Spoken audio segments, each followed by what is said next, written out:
Anatomy and Physiology, 12th edition, Chapter 3 Study Guide.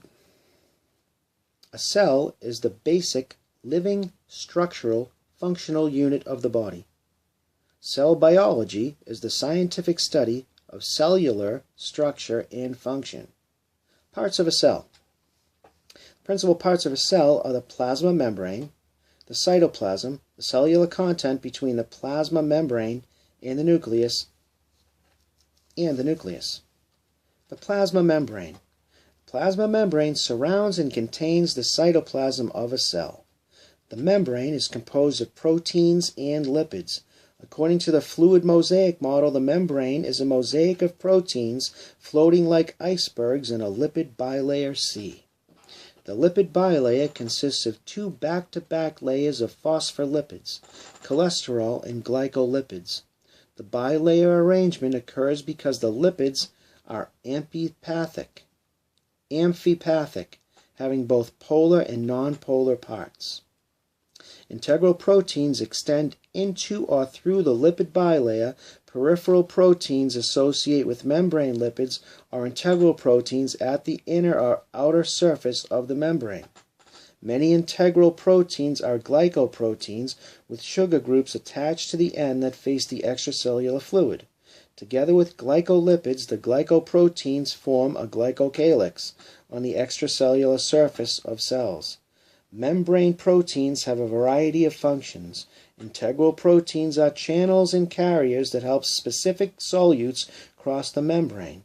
Receptors that serve a cellular recognition site, enzymes that catalyze specific chemical reactions, and linkers that anchor proteins in the plasma membrane to protein filaments inside and outside the cell. Peripheral proteins serve as enzymes and linkers, support the plasma membrane, anchor integral proteins, and participate in mechanical activities. Membrane glycoproteins function as cell identity markers. Membrane fluidity is greater when there are more double bonds in the fatty acid tails of the lipids that make up the bilayer. Cholesterol makes the lipid bilayer stronger but less fluid at normal body temperature. Its fluidity allows interactions to occur within the plasma membrane, enables the movement of membrane components, and permits the lipid bilayers to self-seal when torn or punctured. The membrane's selective permeability permits some substances to pass more readily than others. The lipid bilayer is permeable to most nonpolar, uncharged molecules. It is impermeable to ions and charged or polar molecules other than water and urea. Repeat. The membrane's selective permeability permits some substances to pass more readily than others. The lipid bilayer is permeable to most nonpolar, uncharged molecules. It is impermeable to ions and charged or polar molecules other than water and urea. Channels and carriers increase the plasma membrane's permeability to small and medium-sized polar and charged substances, including ions that cannot cross the lipid bilayer.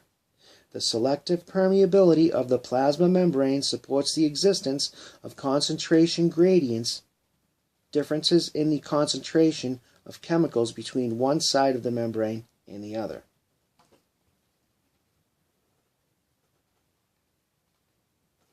I'm going to read that again because that is a definition inside a definition.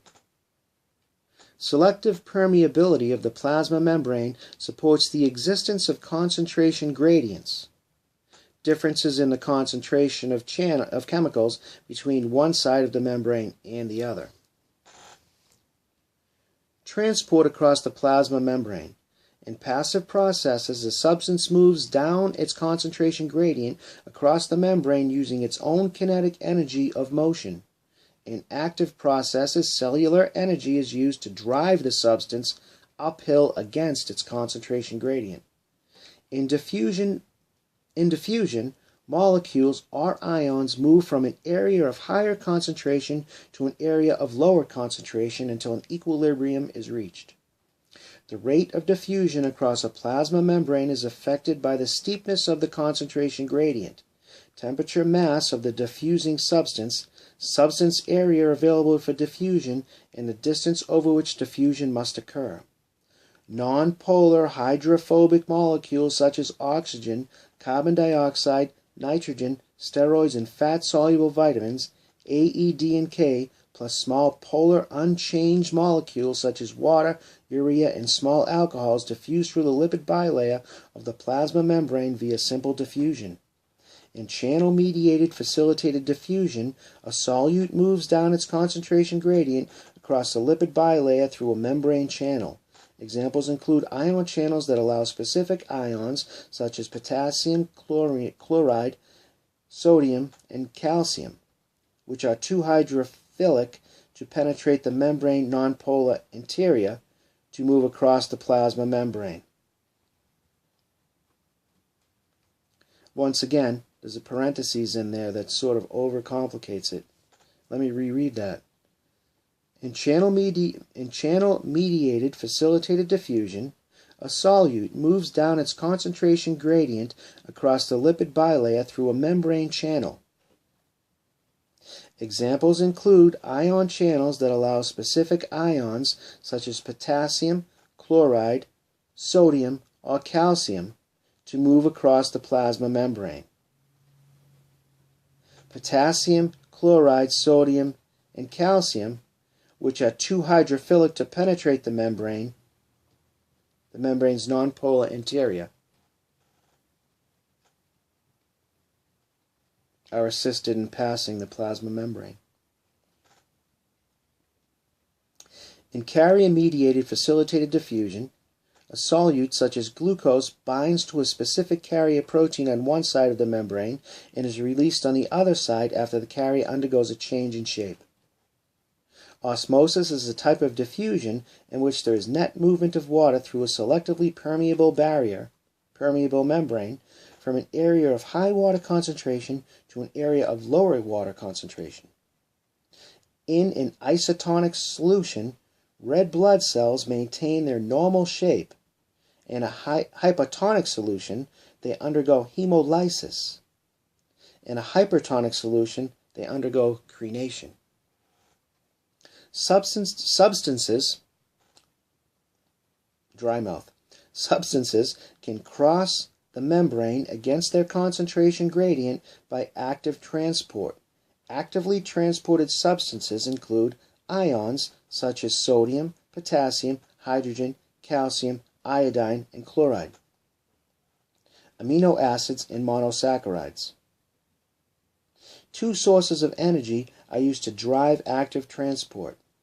Energy obtained from hydrolysis of ATP is the source of primary active transport, and energy stored in a sodium or hydrogen concentration gradient is the source in secondary active transport.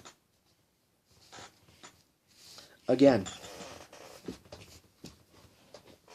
two sources of energy are used to drive active transport. Energy obtained from hydrolysis of ATP is the source in primary active transport, and energy stored in a sodium or hydrogen concentration gradient is the source in secondary active transport. The most prevalent primary active transport pump is the sodium-potassium pump, also known as sodium-potassium ATPase. Secondary active transport mechanisms include both symporters and antiporters and are powered by neither sodium or hydrogen concentration gradient. Symporters move two substances into the same direction across the membrane. Antiporters move two substances in opposite directions. In endocytosis, tiny vesicles detach from the plasma membrane to move materials across the membrane into a cell. In exocytosis, vesicles merge with the plasma membrane to move materials out of the cell. Receptor-mediated endocytosis is the selective uptake of large molecules and particle ligands that bind to specific receptors in the membrane area called clathrin-coated pits. Phagocytosis is the ingestion of solid particles. Some white blood cells destroy microbes that enter the body in this way. The bulk phase endocytosis, pinocytosis, the ingestion of extracellular fluid. A vesicle surrounds the fluid to take it into the cell. Repeat. In bulk phase endocytosis, pinocytosis, the ingestion of extracellular fluid. A vesicle surrounds the fluid to take it into the cell. In transcytosis, vesicles undergo endocytosis on one side of a cell, move across the cell, and undergo exocytosis on the opposite side. Cytoplasm. Cytoplasm is all the cellular contents within the plasma membrane except for the nucleus. It consists of cytosol and organelle. Cytosol is the fluid portion of cytoplasm containing water, ions, glucose, amino acids, fatty acids, proteins, lipids, ATP, and waste products. It is the site of many chemical reactions required for a cell's existence. Organelle are specialized structures with characteristic shapes that have specific functions. Components of the exoskeleton. A network of several kinds of protein filaments that extend through the cytoplasm include microfilaments, intermediate filaments, and microtubules. The exoskeleton provides a structural framework for the cell and is responsible for cell movements. The centrosome consists of pericentriolar material and a pair of centrioles. The pericentriolar material organizes microtubules in nod-dividing cells and the mitotic spindle in dividing cells. Cilia and flagella, motile projections of the cell's surface, are formed by basal bodies. Cilia move fluid along the cell's surface, flagella move an entire cell. Ribosomes consist of two subunits made in the nucleus that are composed of ribosomal RNA and ribosomal proteins. They serve as sites of protein synthesis. Endoplasmic reticulum is a network of membranes that form flattened sacs or tubules. It extends from the nuclear envelope throughout the cytoplasm. Rough endoplasmic reticulum is studded with ribosomes that synthesize proteins. The proteins that enter the space within the endoplasmic reticulum for processing and sorting. Rough endoplasmic reticulum produces secretory proteins, membrane proteins, and organelle proteins. They form glycoproteins and synthesizes phospholipids and attaches protein to phospholipids. That's a very long statement. I'm going to say that one again. Scusi.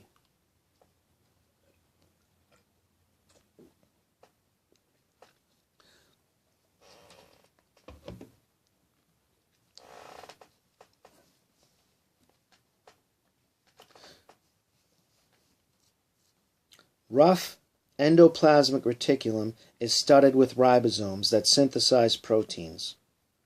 The proteins then enter the space within the endoplasmic reticulum for processing and sorting. Rough endoplasmic reticulum produces secretory proteins, membrane proteins, and organelle proteins. Forms glycoproteins, synthesizes phospholipids, and attaches proteins to phospholipids. Smooth endoplasmic reticulum lacks ribosomes. It synthesizes fatty acids and steroids, inactivates or detoxifies drugs and other potentially harmful substances, removes phosphate from glucose 6-phosphate, and stores and releases calcium ions that trigger contractions in cell muscles. The Golgi complex consists of flattened sacs called cisterna. The entry, medial, and exit regions of the Golgi complex contain different enzymes that permit each to modify, sort, and package proteins for transport in secretory vesicles, membrane vesicles, or transport vesicles to different cellular destinations. Lysozymes are membrane-enclosed vesicles that contain digestive enzymes. Endosomes, phagiosomes, and pinocyte vesicles deliver materials to lysosomes for degradation. Lysosomes function in digestion of worn-out organelle, digestion of a host cell, autolysis, and extracellular digestion. So, lysosomes function in digestion of worn-out organelle. Autophagy is the definition of that. Digestion of a host cell, autolysis, and extracellular digestion. Peroxisomes contain oxidases and oxidize amino acids, fatty acids, and toxic substances. The hydrogen peroxide produced in the process is destroyed by catalase.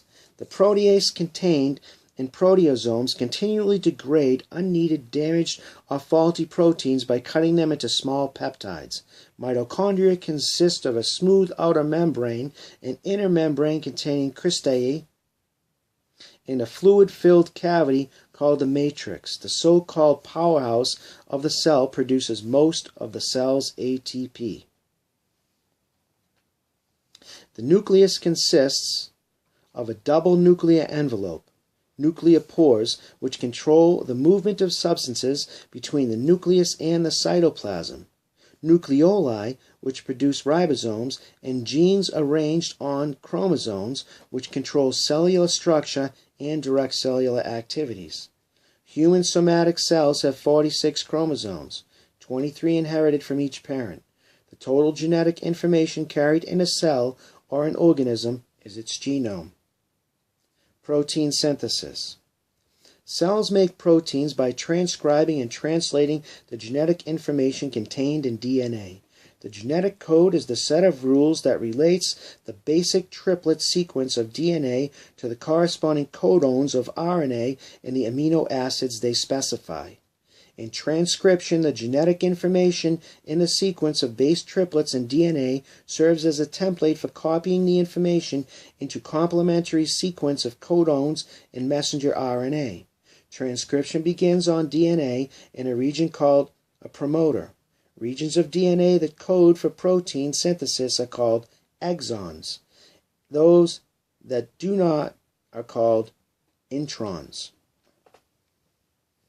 Newly synthesized pre-mRNA is modified before leaving the nucleus, mRNA being messenger RNA. Newly synthesized pre-messenger RNA is modified before leaving the nucleus. In the process of translation, the nucleotide sequence of messenger RNA specifies the amino acid sequence of a protein. The messenger RNA binds to a ribosome. Specific amino acids attach to translation RNA, and anticodons of translation RNA bind to codons of messenger RNA, bringing specific amino acids into position on a growing polypeptide. Translating begins at the start codon and ends at the stop codon. Again, I'm going to read that. In the process of translation, the nucleotide sequence, I'm going to stop for one moment and just specify one more time that mRNA is messenger RNA and tRNA is translation RNA. In the process of translation, the nucleotide sequence of mRNA specifies the amino acid sequence of a protein. The mRNA binds to a ribosome. Specific amino acid attaches to tRNA, and anticodons of tRNA bind to codons of mRNA, bringing specific amino acids into position on a growing polypeptide. Translation begins at the start codon and ends at the stop codon. One need only read that statement to themselves or aloud to understand why many forms of media are necessary to properly digest and retain the information that I'm relaying to you. Continue. Cell division. Cell division is the process by which cells reproduce themselves. It consists of nuclear division, mitosis or meiosis, and cytoplasmic division, cytokinesis. Cell division that replaces cells or adds new ones is called somatic cell division and involves mitosis and cytokinesis. Cell division that results in the production of gametes, sperm and ova, is called reproductive cell division and consists of meiosis and cytokinesis. Somatic cell division, the cell cycle, an orderly sequence of events in which a somatic cell duplicates its contents and divides in two consistent or interphase in a mitotic phase. Repeat. The cell cycle, an orderly sequence of events in which a somatic cell duplicates its contents and divides in two, consists of interphase and a mitotic phase. Human somatic cells contain 23 pairs of homologous chromosomes and are thus diploid. Before the mitotic phase, the DNA molecules of chromosomes replicate themselves so that identical sets of chromosomes can be passed on to the next generation of cells. A cell between divisions that is carrying on every life process except division is said to be an interphase, which consists of three phases, G1, S, and G.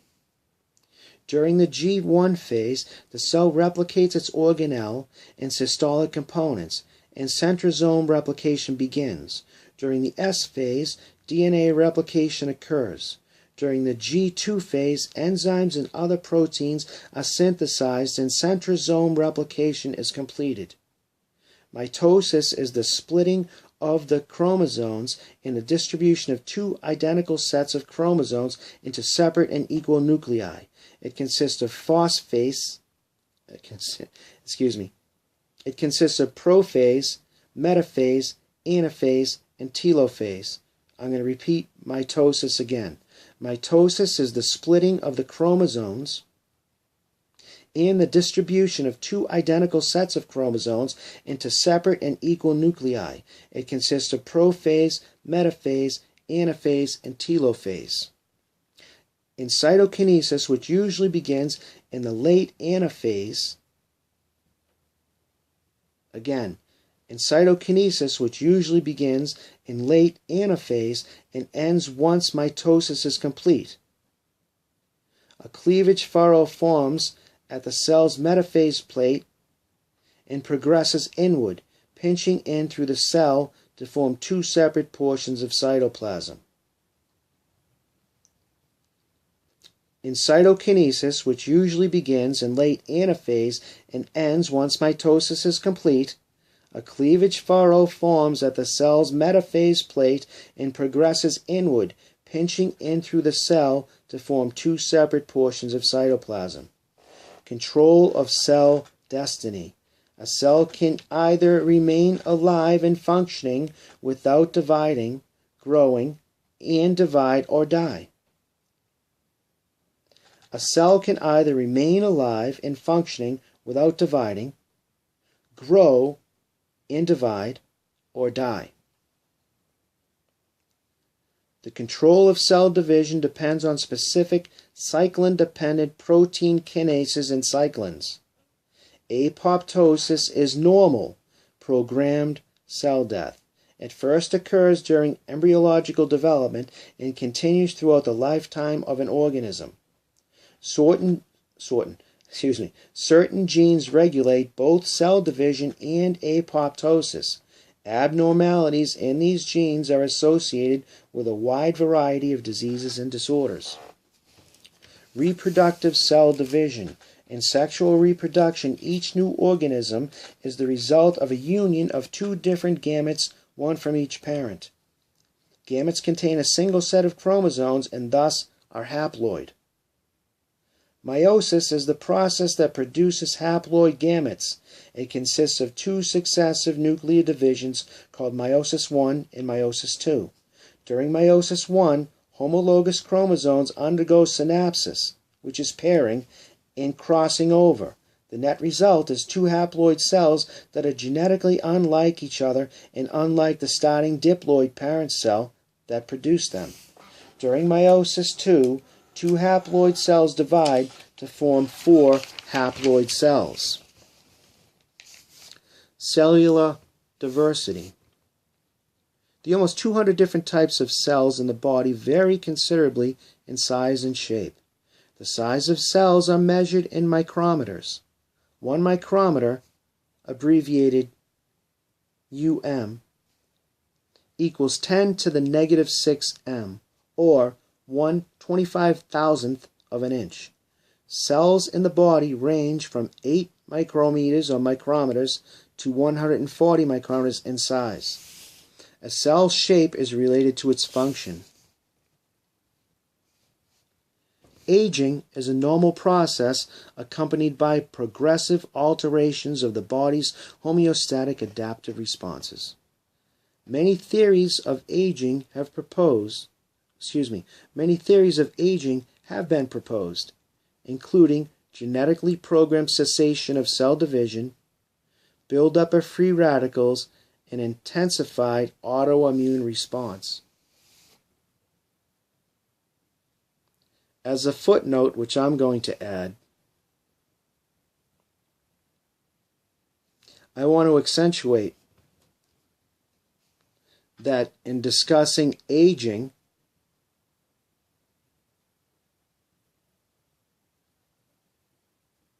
I quote, many theories. It's the theory of aging. At this point, there are a lot of theories in anti-aging. So, this aging theory, none are carved in stone at this point. Many theories of aging have been proposed. In the goal of understanding aging. Many theories of aging have been proposed, including genetically programmed cessation of cell division, buildup of free radicals, and an intensified autoimmune response. This concludes the Chapter 3 study guide.